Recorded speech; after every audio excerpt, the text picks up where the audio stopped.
തൊഴിൽ തർക്കത്തെ തുടർന്ന് CITU പ്രവർത്തകർ CPM ലോക്കൽ സെക്രട്ടറിയുടെ നേതൃത്വത്തിൽ ഏലത്തോട്ടം ഉടമയുടെ തലയ്ക്കടിച്ചു. ഗുരുതരമായി പരിക്കേറ്റ തോട്ടം ഉടമയെയും തൊഴിലാളികളുടെ ആക്രമണത്തിൽ കൈക്കു പരിക്കേറ്റ ഡ്രൈവറെയും കോട്ടയം മെഡിക്കൽ കോളേജിൽ പ്രവേശിപ്പിച്ചു. ഹൈറേഞ്ച് തോട്ടം തൊഴിലാളി യൂണിയൻ സമരം തുടരുന്ന രാജകുമാരി കജനാപ്പാറയിലെ ഏലത്തോട്ടത്തിലായിരുന്നു ആക്രമണം. തിരുവനന്തപുരം അമ്പലമുക്ക് സ്വദേശിയും റിട്ടയർഡ് പോലീസ് ഉദ്യോഗസ്ഥനുമാണ് ഉടമ രാജൻ. പേട്ട സ്വദേശി അനിൽകുമാറാണ് ഡ്രൈവർ.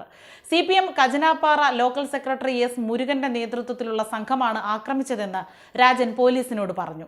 രാജനെ പോലീസ് എത്തി ആദ്യം രാജകുമാരിയിലെ സ്വകാര്യ ആശുപത്രിയിൽ എത്തിച്ചു. പരിക്ക് ഗുരുതരമായതിനാൽ അടിമാലി താലൂക്ക് ആശുപത്രിയിലേക്കും പിന്നീട് കോട്ടയം മെഡിക്കൽ കോളേജിലേക്കും കൊണ്ടുപോയി. അനിൽകുമാറിന്റെ ഇടതു കൈക്ക് പൊട്ടലുണ്ട്. കമ്പിവടിയും വടിവാളും ഉൾപ്പെടെയുള്ള മാരകായുധങ്ങളുമായി എത്തിയ സംഘത്തിൽ CPM local secretary S Murugan, രാജകുമാരി പഞ്ചായത്ത് അംഗം P രാജാറാം, ഇളങ്കോവൻ എന്നിവരുൾപ്പെടെ 10ഓളം പേരുണ്ടായിരുന്നെന്ന് ആക്രമണത്തിനിരയായ രാജൻ പറഞ്ഞു. തൊഴിൽ തർക്കത്തെ തുടർന്ന് പോലീസ് സംരക്ഷണം നൽകാൻ ഹൈക്കോടതി ഉത്തരവിട്ടിരുന്നു. ആക്രമണം നടക്കുമ്പോൾ സ്ഥലത്ത് പോലീസ് ഉണ്ടായിരുന്നില്ല. രാജന്റെ മൊഴി രേഖപ്പെടുത്തിയ ശേഷം കേസെടുക്കുമെന്ന് രാജാക്കാട് പോലീസ് അറിയിച്ചു. അതേസമയം തോട്ടമുടമയുടെ പരാതി വ്യാജമാണെന്നും തൊഴിലാളികളെ ആക്രമിക്കുകയായിരുന്നുവെന്നും യൂണിയൻ ജനറൽ സെക്രട്ടറിയും CPM ഇടുക്കി ജില്ലാ കമ്മിറ്റി അംഗവുമായ VA കുഞ്ഞുമോൻ പറഞ്ഞു. ഉടമയുടെ മർദ്ദനമേറ്റ് 4 തൊഴിലാളികൾക്ക് പരിക്കേറ്റതായും കുഞ്ഞുമോൻ പറഞ്ഞു.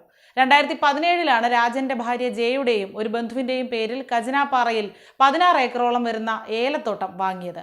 യൂണിയൻ നേതാക്കൾ അറിയാതെ തോട്ടം വാങ്ങിയെന്നും ഇടപാടിന്റെ കമ്മീഷനായി 3 ലക്ഷം രൂപ അന്നത്തെ CPM ഏരിയ കമ്മിറ്റി അംഗം വാങ്ങിയെന്നും രാജൻ പറയുന്നു. പിന്നീട് ചോദിക്കുമ്പോഴെല്ലാം പിരിവ് നൽകാതെ വന്നപ്പോൾ തൊഴിലാളികൾ സമരം ആരംഭിച്ചു. തുടർന്ന് രാജൻ ഹൈക്കോടതിയെ സമീപിച്ച് സംരക്ഷണ ഉത്തരവ് നേടി. പോലീസിന്റെ സംരക്ഷണത്തിൽ അതിഥി തൊഴിലാളികളെ കൊണ്ട് ഏലയ്ക്ക വിളവെടുപ്പ് നടത്തി.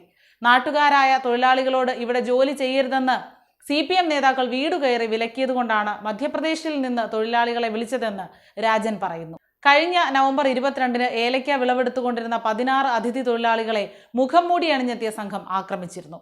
4 തൊഴിലാളികൾക്ക് പരിക്കേറ്റു. ഇത് സംബന്ധിച്ച് രാജാക്കാട് പോലീസ് കേസും എടുത്തിട്ടുണ്ട്.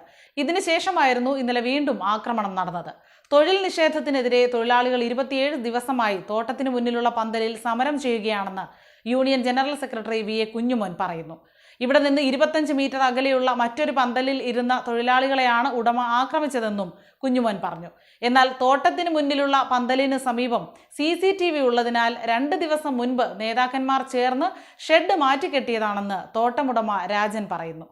1987 EMS മന്ത്രിസഭയ്ക്കെതിരെ നടന്ന ജനകീയ മുന്നേറ്റമായ വിമോചന സമര കാലഘട്ടത്തിൽ അന്നത്തെ കമ്മ്യൂണിസ്റ്റ് സർക്കാരിനെതിരെ ഉയർന്നു വന്ന ഒരു സുപ്രധാന ആരോപണമാണ് ട്രേഡ് യൂണിയനുകളുടെ നിയമവിരുദ്ധ പ്രവർത്തനങ്ങൾ.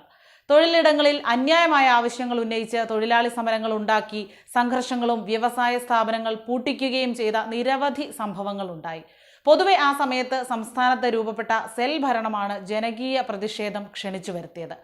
തെരഞ്ഞെടുക്കപ്പെട്ട സർക്കാരിന് പകരം പാർട്ടി നേതാക്കൾ നടത്തുന്ന നിയമവിരുദ്ധ ഭരണമാണ് സെൽ ഭരണം. കമ്മ്യൂണിസ്റ്റുകളുടെ ഒരു പൊതു സ്വഭാവമാണ് സെൽ ഭരണമെങ്കിലും ഇന്ത്യ പോലെയുള്ള ഒരു ജനാധിപത്യ രാജ്യത്ത് ജനങ്ങൾ ഇതൊരിക്കലും അംഗീകരിച്ചു കൊടുക്കുകയില്ല.